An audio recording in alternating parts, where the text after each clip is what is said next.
think for the statement, we can take it once. Okay, Honorable Mr. Prime Minister, dear colleagues, first of all, welcome to Brussels. We're now all facing major challenges in Europe. We are facing major challenges in Croatia. So today we discussed both how we are addressing the challenges, how the preparations for recovery from the crisis are going, and in case of Croatia, another important topic which we discussed is preparation of the Croatian economy for joining the euro. So neither of the tasks should be underestimated, and I would like to thank Prime Minister Plenković for a productive meeting we had today on both of those topics. Regarding the EU support, in the next 7 years, the EU funds which will be available for Croatia will be higher than for any other member states in proportion to GDP, around 13% of GDP. And this makes it even more important in case of Croatia to ensure that the recovery and resilience plan is prepared in a good and comprehensive way with the right balance between reforms and investments and addressing all the key challenges of Croatian economy and ensuring also work towards green and digital transformation. Then if we to discuss Croatia's preparation towards the euro area. Also there, it's important to have solid national recovery plan because that will be putting the basis also for the work towards joining the euro. Croatia became a member of ERM II last July, which was an important milestone on the way towards euro. And now we have been discussing how the preparations are ongoing, and there can reassure that from European Commission side we will continue to support Croatia throughout these preparations, and I can reassure you, Prime Minister, that you can rely on my full support, on Commission's full support to successfully complete the work towards joining the euro. Thank you. Thank you very much, Valdis. Let me thank the Vice President of the European Commission, Mr. Dombrovskis.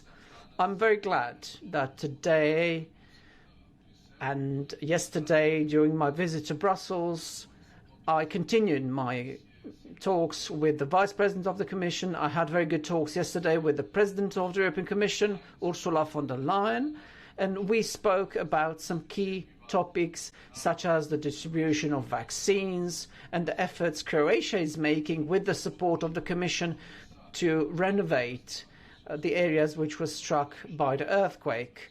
Today we focused on the National Recovery and Resilience Plan. We talked about Croatia's ambition to join the Eurozone and our ambition to join the Schengen area. We talked about all other topics, and about all these topics with Mr. Charles Michel. We met yesterday, and today I also spoke with Madam Vestager, who is the Vice President of the Commission, and we talked about national subsidies, which is an extremely important topic for us, especially in the context of COVID-19, because we did support many parts of the Croatian economy, and we managed to save many business operators because with our help they managed to overcome the crisis.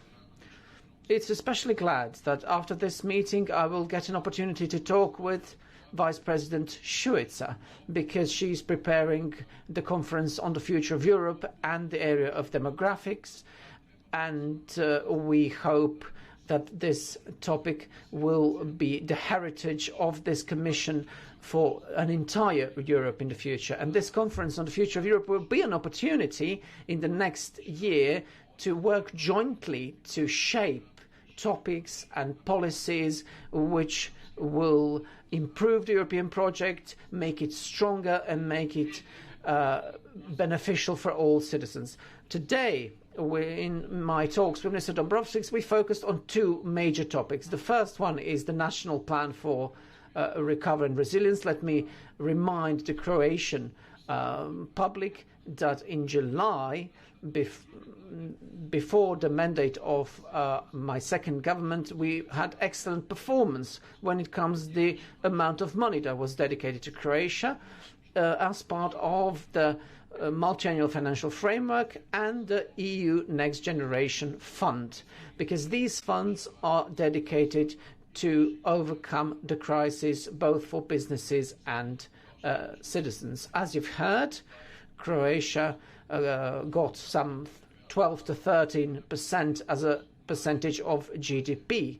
So we are one of the best positioned countries when it comes to how much funding is available. So this is why, at the level of the government, we started drafting the National Recovery and Resilience Plan in close cooperation with the European Commission. We tried to meet the criteria prescribed by the legal framework, which means 37% should go to the green economy and 27% to the digital economy, alongside all other principles that have to be respected. This means that all these projects should be beneficial. We have divided our plan into several components: justice and public administration, the economy, science, education and research, social policy, labour market, health and energy efficiency, the building sector, earthquake consequences and so on. We are now in the final stages of our consultations, and on the basis of the advice that we received from Mr. Dombrovskis, because he does have a broad overview of what everybody is doing, he will introduce some changes, and we will improve our plan because we want to finalise it on time and we want it to be approved by the European Commission, and we are on a good way to achieve that. Let me thank Mr. Dombrovskis for supporting Croatia very strongly on our path towards the Eurozone. As you know, in 2018, Croatia adopted a strategy to introduce the euro. Since then, we've joined the ERM II. We are now developing an action plan on specific areas such as anti-money laundering, better management of publicly owned companies, creating a better business climate and better management in general. And I believe that this plan will be implemented by March next year. We will, of course, try and meet all the Maastricht criteria, because we need to meet all the legal requirements for Croatia to join the Eurozone. During that period, we will be in close contact with the European Commission, and we will, of course, start preparing to replace the Croatian kuna with the euro. I had some very good meetings, especially because they come before the next European Council. Let me thank colleague Dombrovskis for many, many years of friendly and professional support. Thank you.